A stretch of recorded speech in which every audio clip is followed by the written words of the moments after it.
বাইতুল্লাহ আল্লাহর ঘর সম্পর্কে সূরা আল ফিলের আলোচনা হয়েছে, আপনারা শুনেছেন গত সপ্তাহে।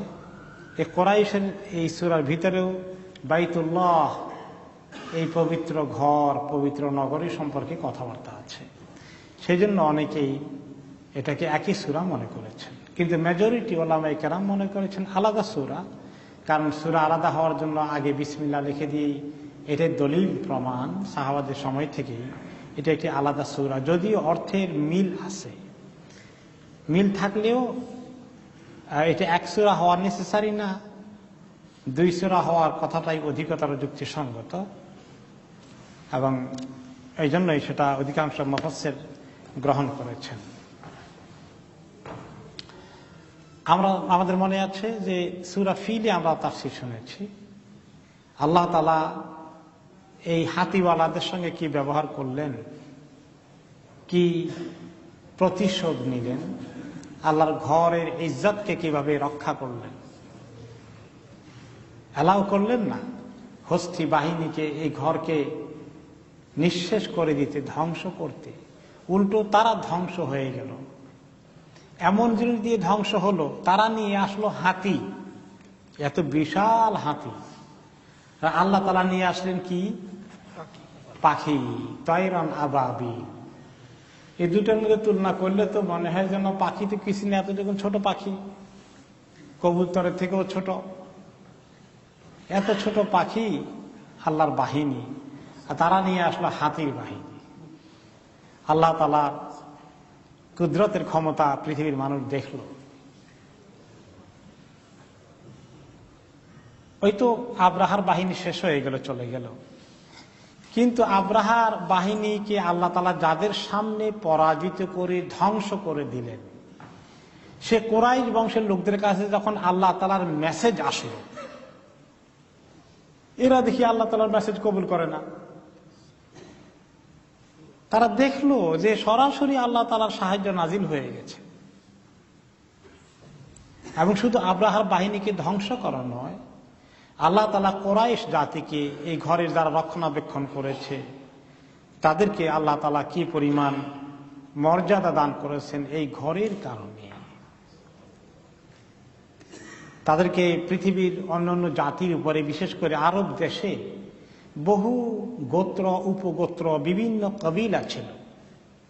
সকল কবিলার উপরে, এমনকি পার্শ্ববর্তী কায়সার, কেসরার সাম্রাজ্য আছে, তারাও জানে মক্কায় একটা ঘর আছে, কাবা ঘর। এই ঘরের একটা ইতিহাস আছে, ইব্রাহিম আলাইহিস সালামের ইতিহাসের সঙ্গে সম্পর্কিত। যদিও অনেকেই নবী ইব্রাহিম আলাইহিস সালাতু ওয়াস সালামের শিক্ষাগুলোকে ধরে রাখেনি, তাওহীদের জায়গায় শিরক ঢুকিয়ে দিয়েছে, কিন্তু ইব্রাহিম আলাইহিস সালাম যে একজন নবী ছিলেন এবং তিনি যে ঘরের নির্মাতা, এই ব্যাপারে তো আরবদের কোনো শোভা সন্দেহ নেই।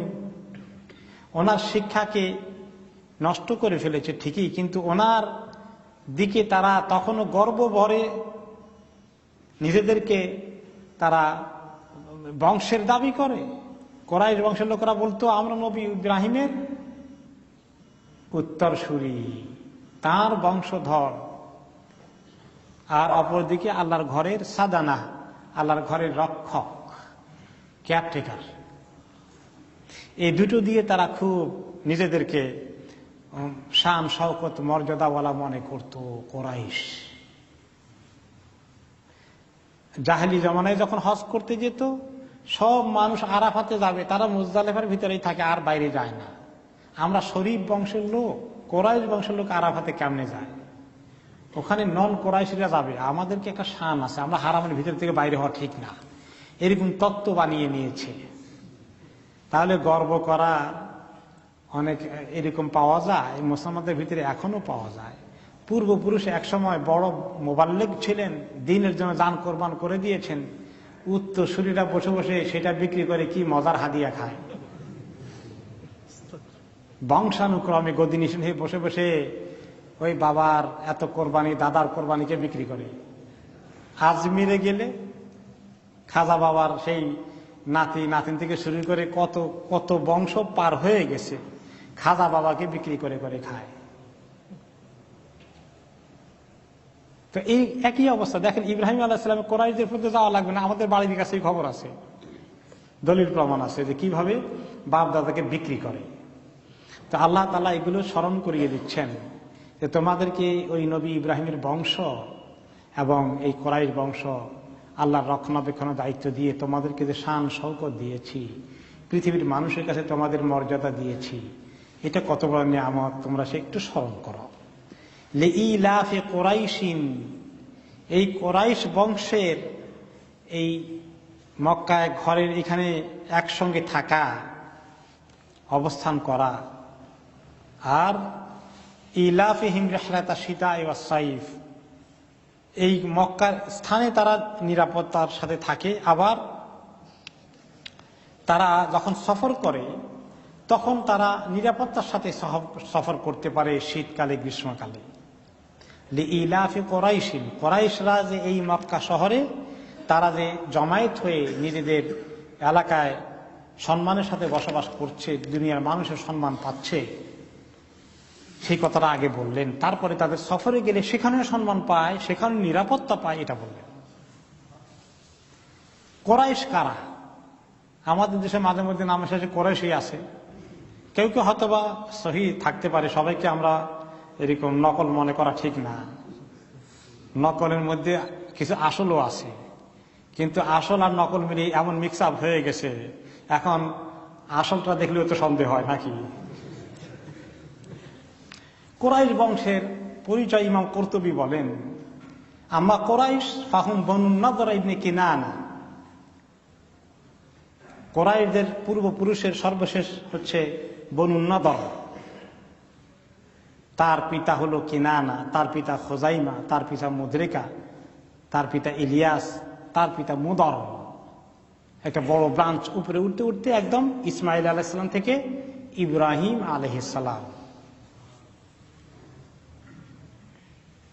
এরা হচ্ছে কোরাশি। ফাকুল্লু মান কানা মিন ওয়ালাদিন নদর ফাহুয়া কোরাশিয়ুন।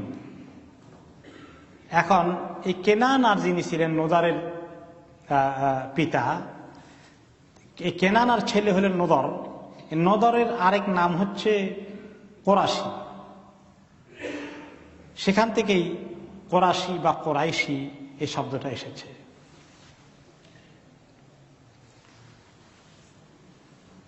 এখন এই কোরাইশ বা এর অর্থটা কি? তাকরিশ, যার রুট আইতাজাম্মাউ, তারা আসলে বিভিন্ন জায়গায় ছড়িয়ে ছিটিয়ে থাকতেন, কিন্তু তাদেরকে জমা করে ফেলেছে কোসাই ইবনে কিলাব নামে তাদের একজন পূর্বপুরুষ।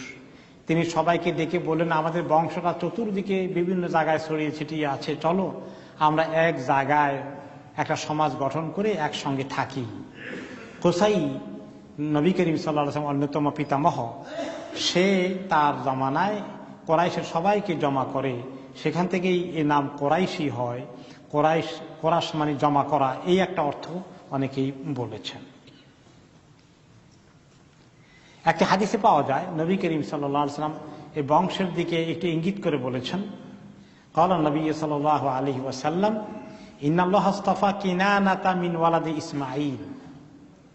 আল্লাহ তাআলা ওনার কোরাইশ বংশের পূর্বপুরুষ আছে কিনানা, এই কিনানাকে তিনি ইসমাঈল আলাইহিস সালামের অনেকগুলো ছেলে মেয়ে ছিল, তার মধ্যে কিনানাকে আল্লাহ তাআলা চুজ করেছেন নবী করিম সাল্লাল্লাহু আলাইহি ওয়াসাল্লামের বংশের পূর্বপুরুষ হওয়ার জন্য। ওয়াস্তাফা মিন বনি কিনানা কুরাইশান, আবার কেনানার অনেক ছেলে মেয়ে হয়েছে, তাদের মধ্যে থেকে তিনি কোরাইশ বংশকে আল্লাহ তাআলা চুজ করেছেন। ওয়াস্তাফা মিন কোরাইশ বনি হাশিম, আবার কোরাইশের অনেকগুলো উপগোত্র আছে, বনি হাশিম, বনু উমাইয়া, বনু আব্দুল শামস, এরকম অনেকগুলো উপগোত্র আছে। সেখান থেকে বনু হাশিমকে তিনি আমার জন্য পছন্দ করেছেন। আর ওই সাব বংশের মধ্যে, উপগোত্রের মধ্যে যেটা আসলে বেশি সব দিক থেকে শান শওকতওয়ালা, ওইটাই কিন্তু আল্লাহ তাআলা রাসূলুল্লাহ সাল্লাল্লাহু আলাইহি ওয়াসাল্লাম বংশের দিকে নিয়ে আসছেন। আর বনি হাশেমের থেকে আল্লাহ তাআলা আমাকে বাছাই করেছেন আখিরি নবী হওয়ার জন্য। এটা একটা সহিহ হাদিস, ইমাম বুখারী সহিহ বুখারীতে হাদিসটি উল্লেখ করেছেন এবং সহিহ মুসলিমে এসেছে।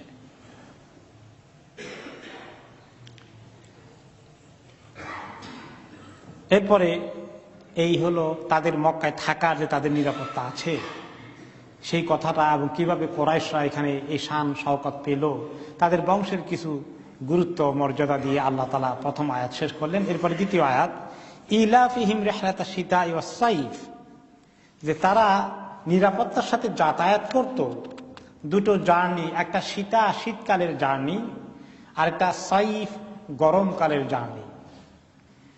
ইমাম ইবনে কাসির রাহমাতুল্লাহ আলাইহি বলেন যে মা কানু ইয়ালাফুনাহু, আচ্ছা ওকে,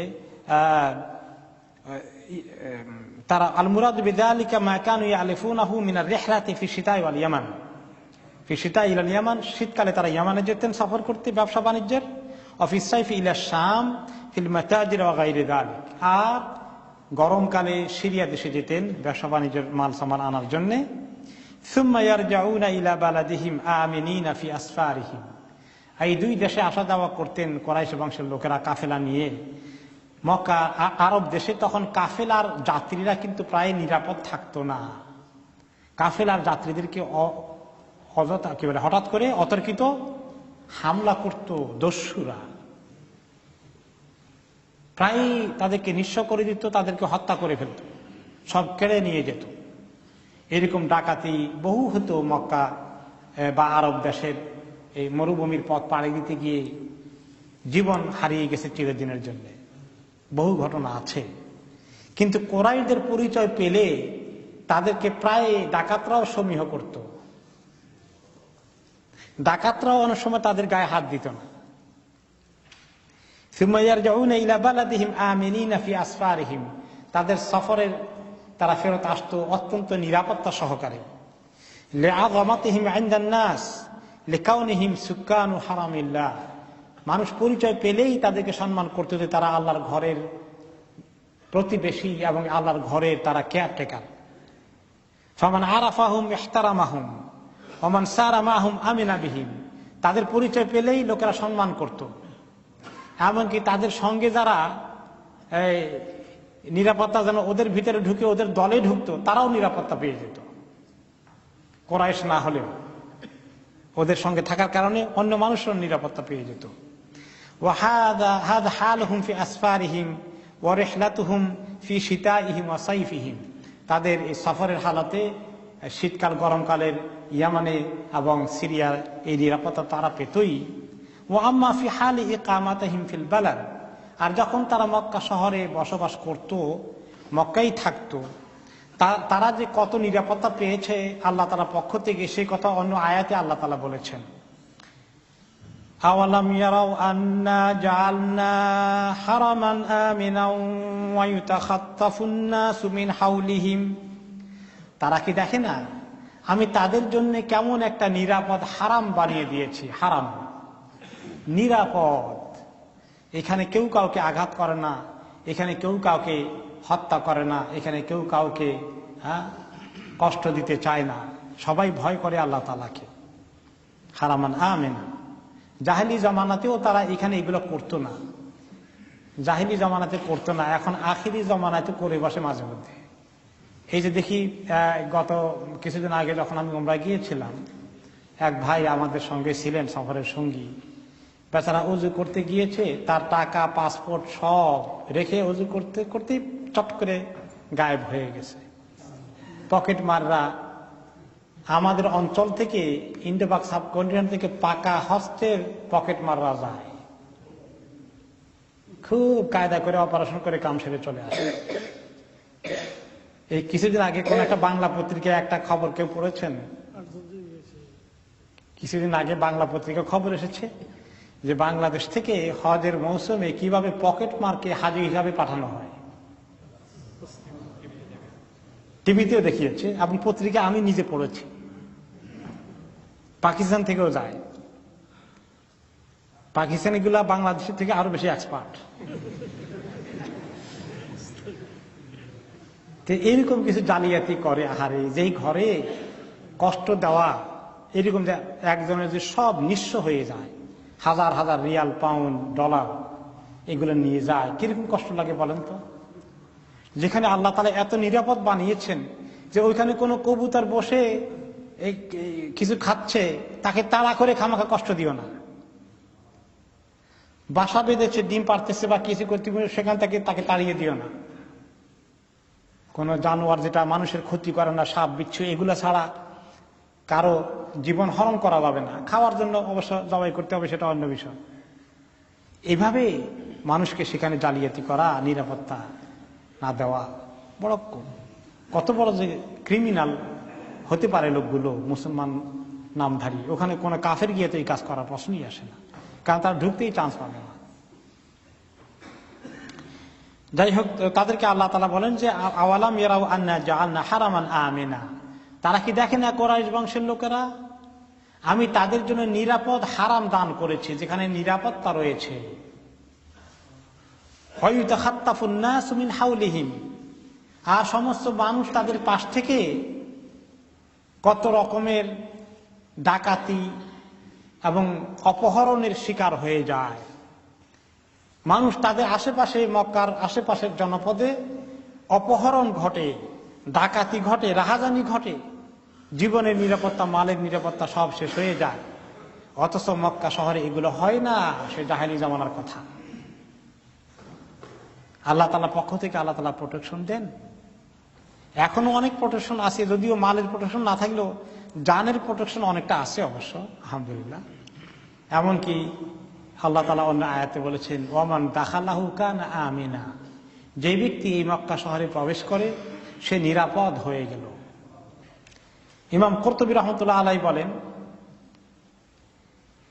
যে আন্না কুরাইশান কানু সুকানাল হারাম, কুরাইশের লোকেরা তো হারামের বাসিন্দা ছিল। ওয়ালাম ইয়াকুন লাহুম যারউন ওয়ালা দারা, তাদের যেহেতু কোনো ব্যবসা বাণিজ্য, তাদের কৃষি কাজ ছিল না, এবং ব্যাপক জানোয়ারের পালও তারা পালতে পারতো না, কারণ মক্কা শরীফে বিশাল মাঠ, এরকম উপত্যকা, ওয়াদি, ভ্যালি নাই। ওয়াকানু ইয়ামিরুনা ফি শিতা'i ওয়াস সাইফি আমিনিন, কিন্তু তারা যেটা করতেন, তাদের রসদপত্র ব্যবসা বাণিজ্যের জন্য গরমকালে এবং শীতকালে দুইবার তারা সফরে যেতেন পার্শ্ববর্তী দেশে। ওয়ান্নাসু ইয়াতাখাত্তাফুনা মিন হাওলিহিম, তাদের জমানায় আরব ল্যান্ডে মানুষের জন্য সহজে নিরাপত্তা সহকারে মরুভূমি পাড়ি দেওয়া সম্ভব হতো না ডাকাতদের কারণে। কিরকম ডাকাত থাকে দেখুন, এই সোমালিয়ান পাইরেটসরা এখন কি করে দেখছেন, এখন সাগরে দিয়ে চলা নিরাপত্তাহীন হয়ে গেছে। এখান থেকেই বুঝতে পারেন মরুভূমিতে চলা নিরাপত্তাহীন হয়ে গেলে কি অবস্থা হতে পারে। তো এরকম চলতো তারা যখন ফাকানু ইযা আরাদা লাহুম আরিদুন, যখন ডাকাতরা তাদেরকে অ্যাটাক করতে আসতো, ক্বালু নাহনু আহলু হারামিল্লাহ, ভাইরা আমরা আল্লাহর হরমের কাছ থেকে এসেছি, আমরা হারামের বাসিন্দা। ফালা ইয়াতাআররাদুল নাসু লাহুম, এই কথা শুনলে লোকেরা আর তাদের গায়ে হাত দিত না, তাদের ক্ষতি করত না।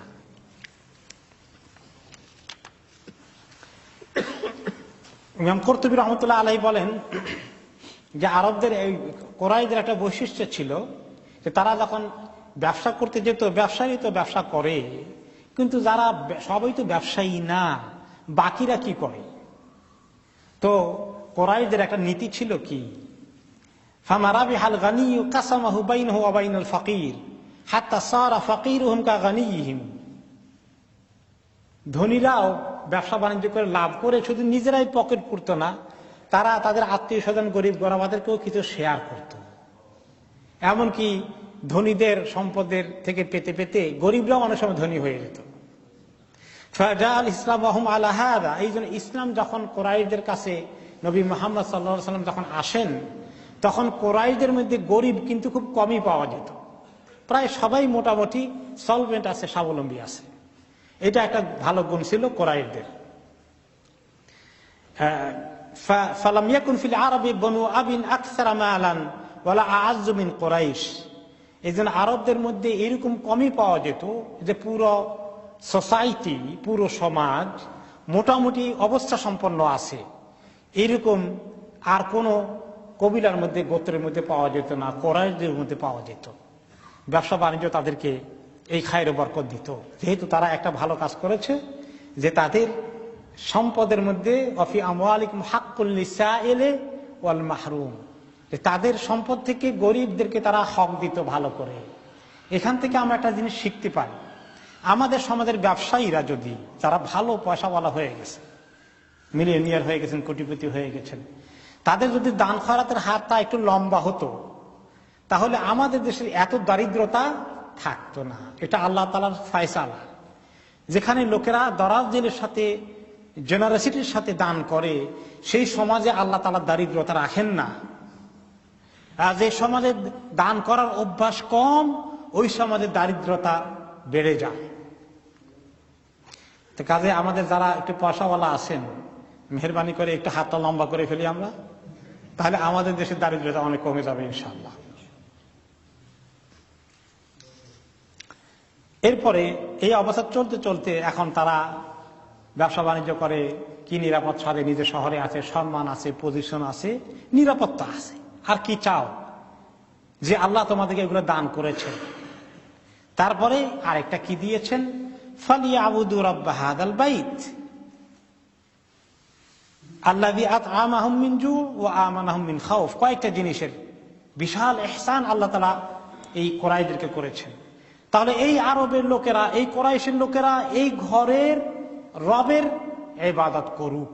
ফালিয়াবুদু, তাদের উচিত ইবাদত করা রব্ব হাযাল বাইত, এই ঘরের মালিকের,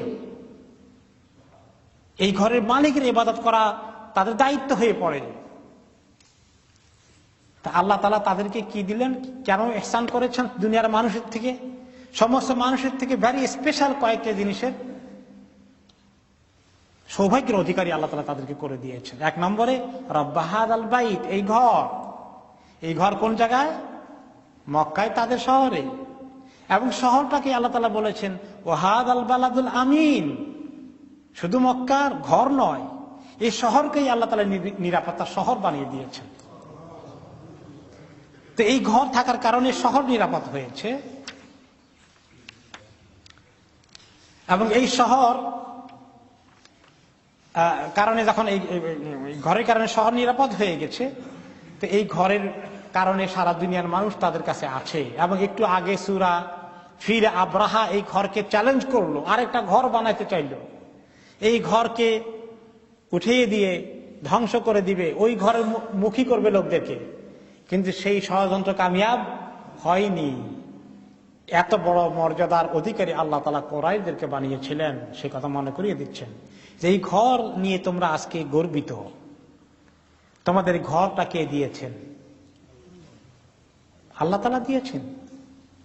আল্লাহ তাআলা দিয়েছেন, কিন্তু যদিও নির্মাণ করেছেন ইব্রাহিম আলাইহিস সালাম, কিন্তু আল্লাহ তাআলা কোরআনে পাকে বলেছেন ইন্না আউওয়ালা বাইতিন উদিআ লিন-নাসি লাল্লাযী বিবাক্কাতা। মানুষের ইবাদত করার জন্য সর্বপ্রথম যে ঘর এই জমিনে রাখা হয়েছে, সেটা ওই ঘরটা, যেই ঘরটা বাক্কা এলাকায় আছে। বাক্কা না মাক্কা? মাক্কা, কিন্তু কোরআন শরীফে বলছে বাক্কা। ভুল হলো নাকি? নাউজুবিল্লাহ, কোরআনে ভুল হবে কেমনে? হ্যাঁ, কোরআনের মধ্যে বাক্কা ব্যবহার করা হয়েছে। এই মক্কার আরেকটি নাম হলো বাক্কা। দুইটাই সহিহ, দুইটাই সহিহ। এই শহরের নাম বাক্কা, এই শহরের নাম মাক্কা। আবার বাক্কা তো সিলেটে আরেক জিনিস, বাক্কা বলা হয়েছে, তাই না? এই বাক্কা কিন্তু আমাদের এলাকাতে বলে, জানি না এটার সঙ্গে কোনো মিল আছে কিনা, আল্লাহু আলাম। যাই হোক, এরকম একাধিক উচ্চারণ হয়, বাক্কা এবং বাক্কা দুইটাই ঠিক। মিনা এবং মুনা দুইটাই ঠিক। জেদ্দা, জাদ্দা, যুদ্দা, তিন রকমের উচ্চারণ আছে, তিনটাই ঠিক। তো এই ঘর, প্রথম ঘর আল্লাহ তাআলা দিয়েছেন তাদেরকে, এবং এই ঘরের মধ্যে আল্লাহ তাআলা ইবাদত করার জন্যই আল্লাহ তাআলা এই ঘর দিয়েছেন। ফালিয়াবুদু রাব্ব হাযাল বাইত, এই ঘরের মালিকের তারা ইবাদত করুক, যিনি আত'আমাহুম মিন জু', তাদেরকে অভুক্ত থাকা অবস্থায় খাবারের ব্যবস্থা করেছেন। ক্ষুধা থেকে বাঁচানোর জন্য, তাদেরকে রক্ষা করার জন্য রিজিকের ব্যবস্থা করেছেন। কোন তরিকায়? তাদের সেখানে ফসলাদি হওয়ার তেমন ব্যবস্থা নেই, গরু ছাগল চরানোর তেমন ভালো জায়গা নেই, অথচ তারা খাওয়া দাওয়া রিজিকের দিক থেকে আর 10 জনের থেকে ভালোই মাশাআল্লাহ পাচ্ছে, আল্লাহ তাআলা তাদেরকে দিচ্ছেন। এবং এখানে তাদের পূর্বপুরুষ ইব্রাহিম আলাইহিস সালামের দোয়াও কাজ করেছে। তিনি দোয়া করেছেন, আল্লাহ যে আমার ছেলে মেয়ে রেখে যাচ্ছি, আমার ছেলে ইসমাইল, আমার বিবি হাজেরকে রেখে গেলাম, অরযুকহুম মিনাস সামারাত, তাদেরকে আল্লাহ তাআলা ফল মূল সকল কিছু দিয়ে ভালো রিজিক সাপ্লাই করার ব্যবস্থা করুন। এই জন্য তাদের ওখানে রিজিকের সাপ্লাই হতে অসুবিধা হয়নি। এই জন্য সারা দুনিয়ার সব জিনিসই আজকে মক্কা শহরে পাওয়া যায়। এই যে আল্লাহ তাআলা নিয়ামত দিয়েছেন, আতআমাহুম মিন জু', যিনি তাদেরকে অভুক্ত অবস্থায় থাকার কথা ছিল, না খেয়ে ক্ষুধায় মরে যাওয়ার কথা ছিল, খাবার সাপ্লাই দিলেন, সেই কথা মনে করে তারা আল্লাহর ইবাদত করুক। আর 3 নম্বর, ওয়া আমানাহুম মিন খাউফ, আর তাদেরকে তিনি ভয় ভীতি থেকে নিরাপত্তা দান করেছেন। আল্লাহ তাআলা তাদেরকে এটা মনে করিয়ে দিচ্ছেন, হে মানুষরা, হে কোরাইশরা, কি করো, তোমাদেরকে এত দিলাম আর এখন আমার ঘরের ভিতরে নিয়ে শিরক ঢুকিয়ে দিয়েছ। আমার নবী এসেছেন তোমাদেরকে সতর্ক করতে, এগুলো সব ফেলে দাও, আল্লাহর ইবাদত করো। তোমরা তার ডাকে সাড়া দাও না। তোমরা কত বড় বেয়াদবি করছো, তোমরা কত বড় বিদ্রোহ করছো, তোমরা কি তা জেনে নিয়েছ?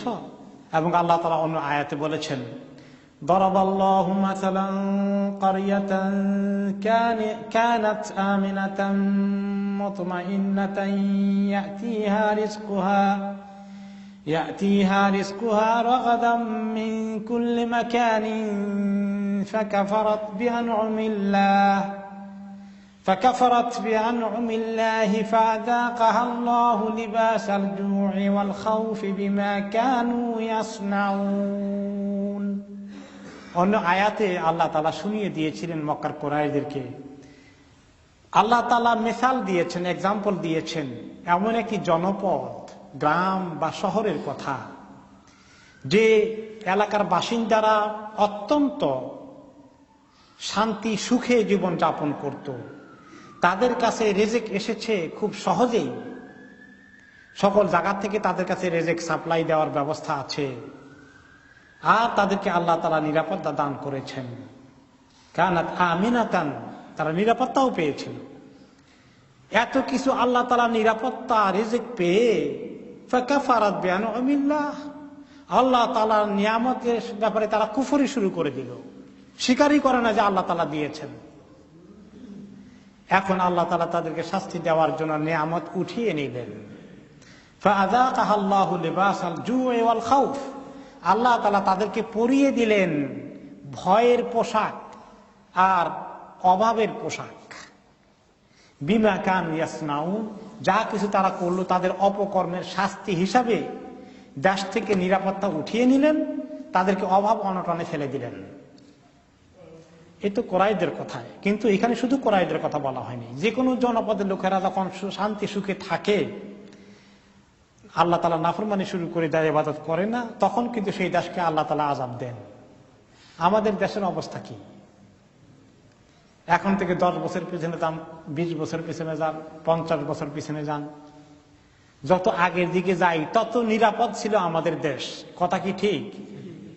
যত পেছনে আসতেছি, সামনের দিকে আসতেছি, তত নিরাপত্তা উঠে যাচ্ছে। দেশে যাওয়ার সময় ভালো বই পুস্তক নিয়ে যান, হিসনুল মুসলিম দোয়ার কিতাব নিয়ে যান, রিয়াদুস সালেহিন হাদিস নিয়ে যান, কোরআনে পাকের তরজমা তাফসীর নিয়ে যান, ফিকহের বই কিনে নিয়ে যান, পড়ান, ক্যাসেট নিয়ে যান।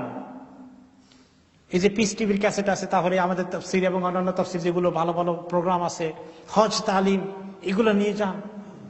দেশের লোকদেরকে তারা আপনারা কি নিবেন লন্ডনে হাদিয়া খোঁজে, এই হাদিয়া দিলে তো সবচেয়ে বড় হাদিয়া। সাহাবীদের একজন বলেছিলেন, হে লোকেরা, এলেম শিখো এবং শিখাও। এলেম, যে ব্যক্তি তার মানে এলেম শিখায় আত্মীয় স্বজনকে, সে আত্মীয় স্বজনের সবচেয়ে বড় হক আদায় করে। আত্মীয় স্বজনের সবচেয়ে বড় হক আপনার কাছে এলেম ঈমান শেখা। যদি আল্লাহ তাআলা আপনাকে এলেম ঈমান ইবাদত দিয়ে থাকেন, এই নিয়ামত তাদেরকে শিখানো তাদের সবচেয়ে বড় হক আপনার কাছে। আমরা মনে করছি দুটা পয়সা পাঠিয়ে দিলেই হয়ে গেল কাজ। খালি আমাদের সঙ্গে তাদের অর্থনৈতিক লেনদেন হয়, এই অর্থনৈতিক সম্পর্ক। কিন্তু আমাদের সঙ্গে দিনই সম্পর্ক, ইমানি সম্পর্কটাকে মজবুত করার গুরুত্ব দেওয়া দরকার আছে কিনা চিন্তা হয় মাথায়। এই আগামীতে দেশে গেলে কি করব, কিছু এলেম কালামের যন্ত্রপাতি নিয়ে যাব, এগ্রি করলাম ইনশাআল্লাহ। আল্লাহ তাআলা তাহলে আমাদের দেশটাকে বড় বিপদ থেকে উদ্ধার করবেন, নিরাপত্তাহীনতা থেকে আল্লাহ তাআলা নিরাপদের দিকে নিয়ে আসবেন, অভাব অনটন দূর করে দিয়ে আল্লাহ তাআলা আমাদের দেশের লোকদেরকে স্বাবলম্বী করবেন ইনশাআল্লাহ। এই সূরা নাযিল হওয়ার পরে নবী করিম সাল্লাল্লাহু আলাইহি সাল্লাম কুরাইশ লোকদেরকে ডেকে বলেছিলেন, ওয়াইহাকুম ইয়া মা'শারা কুরাইশ উবুদু রাব্ব হাযাল বাইত আল্লাযী আত'আমাকুম মিন জু' ওয়া আমানাকুম মিন খাউফ। হে আমার কুরাইশ জাতির লোকেরা, তোমরা তো ধ্বংস হয়ে যাবে যদি, হে কুরাইশ বংশের লোকেরা, তোমরা এই আল্লাহর ঘরের এই ঘরের যিনি মালিক তার ইবাদত করো, যিনি তোমাদেরকে অভাব অনটন থেকে উদ্ধার করে খাবারের নিরাপত্তা দিলেন, তোমাদেরকে জান মালের নিরাপত্তা দিলেন, ভয় ভীতি থেকে নিরাপত্তা দিলেন, সেই আল্লাহর কাছে তোমরা আসো, সে আল্লাহর সেই ঘরের মালিকের ইবাদত করো। কাবা ঘরে গেলে ওই ঘরের দোহাই দিয়ে আল্লাহ তাআলার কাছে দোয়া করাটাও একটা ভালো আমল। ইয়া রাব্ব হাযাল বাইতিল আতীক, আল্লাহ এই প্রাচীন ঘরের যিনি মালিক আপনার কাছে আমি দোয়া করছি। রব্ব হাযাল বাইত, এই দোয়াটা ওই সময় এই আল্লাহর এই সিফাতটাকে উল্লেখ করে বলা, এটাও একটা ভালো দোয়া। আলহামদুলিল্লাহ, আমরা এখানে